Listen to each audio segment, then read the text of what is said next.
அனைவருக்கும் அன்பு வணக்கங்கள். இன்றைய அமுத மொழிகளிலே நாம் பார்க்க இருப்பது ஒரு அருமையான சுபாஷிதத்தை.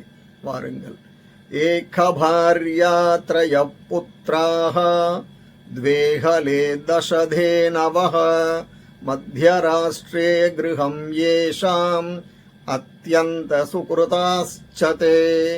ஏகபார்யா त्रयः पुत्राः द्वेहले दशधेनवः मध्यराष्ट्रे गृहं येषाम् अत्यन्त सुकृताश्चते.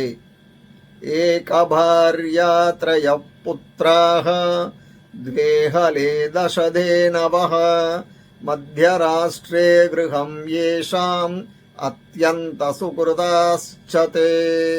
இதன் பொருள், ஒரு மனைவி, 3 குழந்தைகள், 2 கலப்பைகள், 6 பசுக்கள் மற்றும் ஒரு நாட்டின் மையத்தில் ஒரு வீடு இருப்பவர்கள் இவ்வுலகில் மிகவும் அதிர்ஷ்டசாலிகளாக கருதப்படுகிறார்கள் என்கிறது இந்த சுபாஷிதம்.